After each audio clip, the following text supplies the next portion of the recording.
Hello বন্ধুরা, welcome back to my new blog. আমি স্নেহলতা। আমার আরেকটা নতুন ব্লগ ভিডিওতে তোমাদের অনেক স্বাগতম। দেখো, তখন ভোর বাজে 6:30। কি রৌদ্রের তাপ! এদিকে দেখো, আমি তো ঘুম থেকে উঠে পড়েছি। উঠেই ভোর 6:30টার থেকে এই ব্লগটা শুরু করলাম। এদিকে দেখো, আমি ঠাকুর পূজা দিয়ে নিচ্ছি, স্নান টান করে বাসি কাজ টাজ করে ঠাকুর পূজা দিয়ে নিচ্ছি। তোমরা দেখতেই পাচ্ছ কি জানি না যে আমার আসনে কিন্তু আমার গোপাল নেই।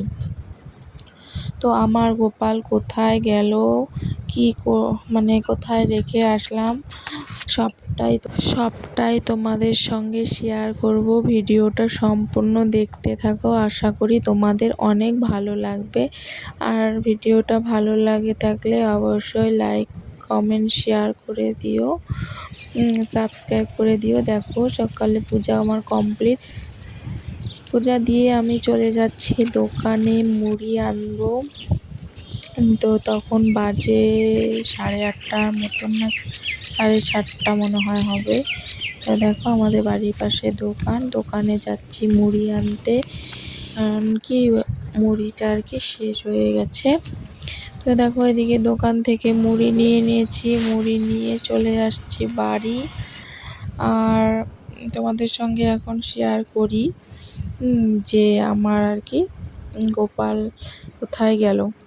তো আমি যখন বাড়ি গেলাম, বাড়িতে গিয়ে 7 দিন না 10 দিন ছিলাম আমার বাবার বাড়িতে।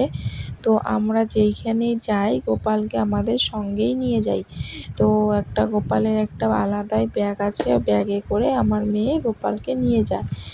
তো এইবারও আমরা গোপালকে সঙ্গে করেই নিয়ে গেলাম। তো নিয়ে গিয়ে আমরা তো ওখানে আসনে বসিয়ে দিই। তো বসিয়ে দিয়ে নিত্য পূজা করে আর কি, আমাদের বাড়ির যে হোক ঠাকুমা, বোন টোন সবাই পূজা করে।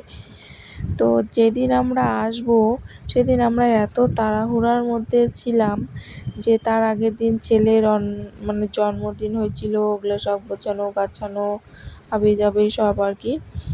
তারপরের দিন ওরও খাওয়া দাওয়ার ব্যবস্থা ছিল। ওই সব কাজকর্ম করতে করতে এরকম হয়েছে যে গোপালের কথা আমার একদমই মনে নাই। তো আমরা তো ব্যাগটা গুছিয়ে টুচিয়ে বেরিয়ে পড়ছি।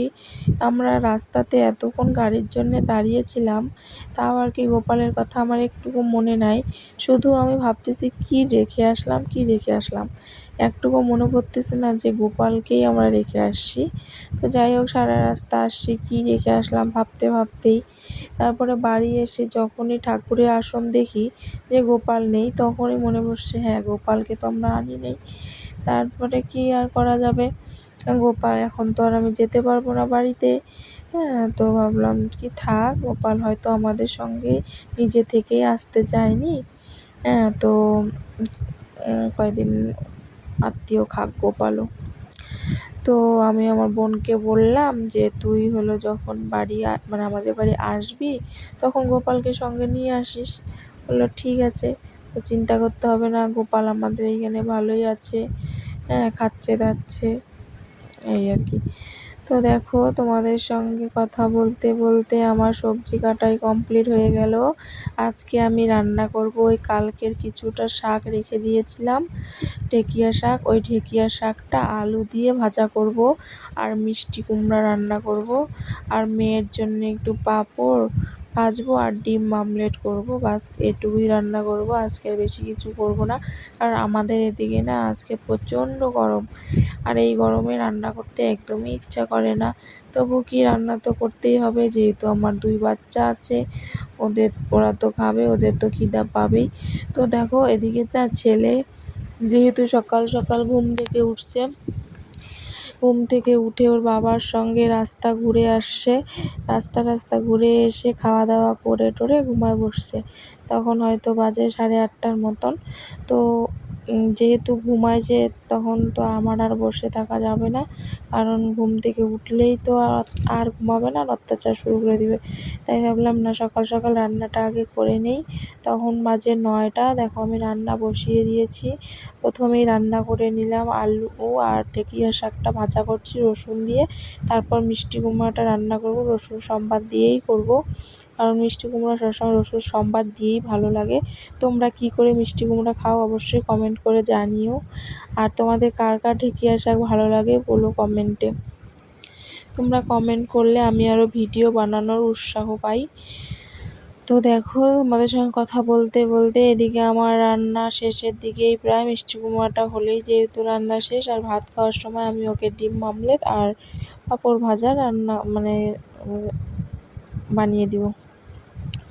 তো দেখো এদিকে মিষ্টি কুমড়া বসিয়েছি, ছেলেও তো ঘুম থেকে উঠে পড়ছে, তখন ছেলেকে কোলে নিয়ে করতে হচ্ছিলো। ওর দিদির সঙ্গে একটু খেললো।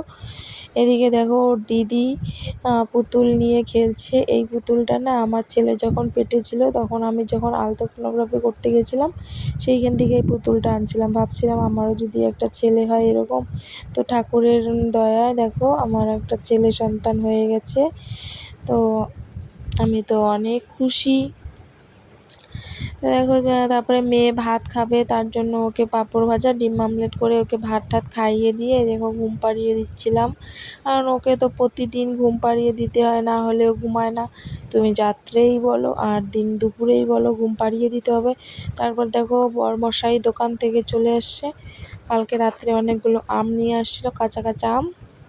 তো বলছিল কি আম খাবে আর কি। তখন হয়তো বাজে 2টা।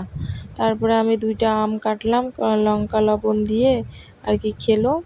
আমিও খাইলাম একটু। খাওয়া দাওয়ার পরে ছেলেকে খাইয়ে টাইয়ে আমরা ভাত খাচ্ছি হয়তো 2:30টার সময়। তো আমাদের সারাদিন এরকম করেই কাটে 2 বাচ্চা নিয়ে। তো কেমন লাগলো আমার ভিডিওটা অবশ্যই কমেন্ট করে জানিও। আরও একটা নতুন ভিডিও নিয়ে আসবো। ভালো থেকো, সুস্থ থেকো, তোমাদের খেয়াল রেখো।